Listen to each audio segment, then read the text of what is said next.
Hey everyone, Mark Marshall from theproaudiofiles.com and guitaristmarkmarshall.com. Today I want to talk about stacking delays with almost identical times on them to create a really cool Lush effect. I came across this effect on a gig where I had two different delays running at the same time, and I didn't realize I only meant to have one of them on, but somehow they ended up at the same time, time settings, and when I started playing, the way that the notes were stacking on each other were really neat.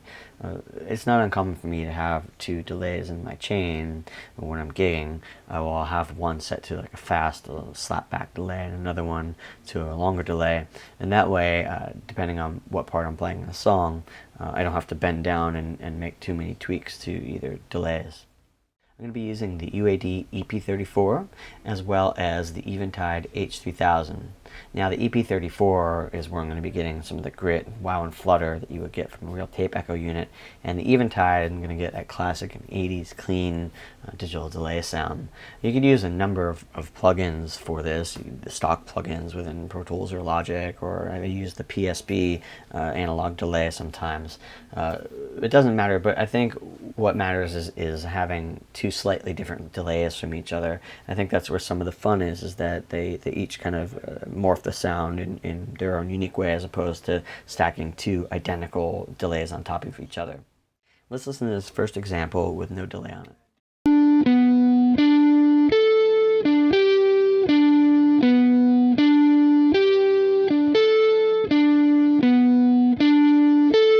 It's a real simple part. Let's put on both delays.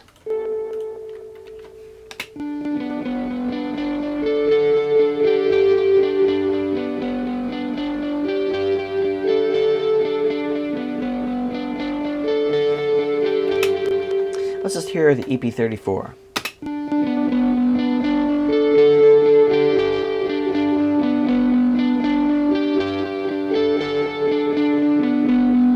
You can see that I'm hitting the echo pretty hard, so it saturates and it's a little bit of that overdrive. Let's listen to the H3000 now.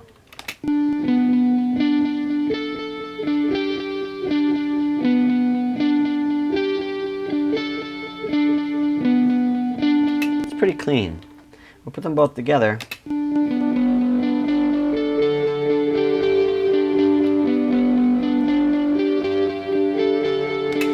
What's interesting is the Eventide actually cleans up the EP34, and that's not something you would expect. The order that you run these plugins is going to affect the outcome. So if you put the digital delay first and run that into the tape echo, then that's going to alter it, because the dirty signal or the saturated signal is going to come at the end. This next example is definitely in the U2 family of guitar parts. Let's listen to it with no effects first.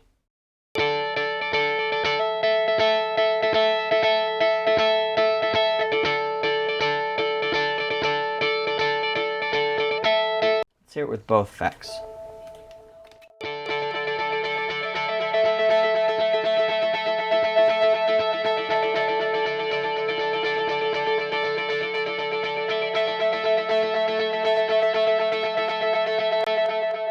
Let's hear it with the EP34 only.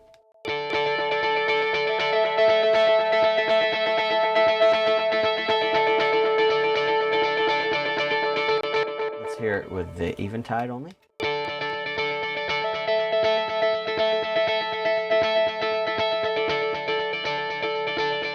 They both sound good individually on their own, but it's just something really exciting happens when they're both together. For this last example, I used the tone knob on a Stratocaster to swell in chords for an ambient-like effect. The only thing I changed is I put an LA2A before the delays just to compress the signal a little bit. Often when you're doing swells on a guitar, it's hard to get a lot of signal out of it, because by the time you swell in the chord, the attack is gone. I often will use an LA2A or 1176 or any kind of compressor for that matter, just to kind of squeeze it and get a little bit more sustain and volume out of it. Let's listen to it with no effects.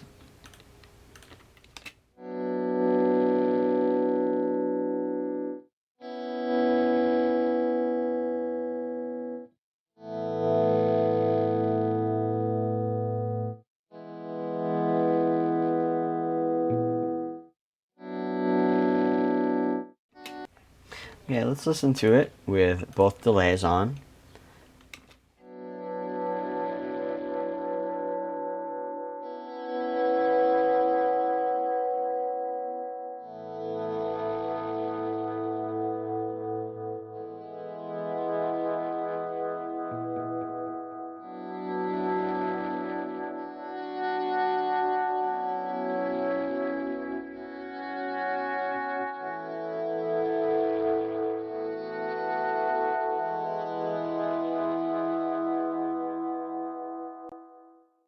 In this example, you could really hear the wow and flutter of the tape echo and how it's feeding the other delay just because of the legato nature of the part.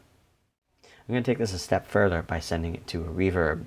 And I like to do this on these parts because it just expands it and makes it sound a little bit more symphonic. But it also is going to bring out some interesting frequencies and harmonics in the upper registers.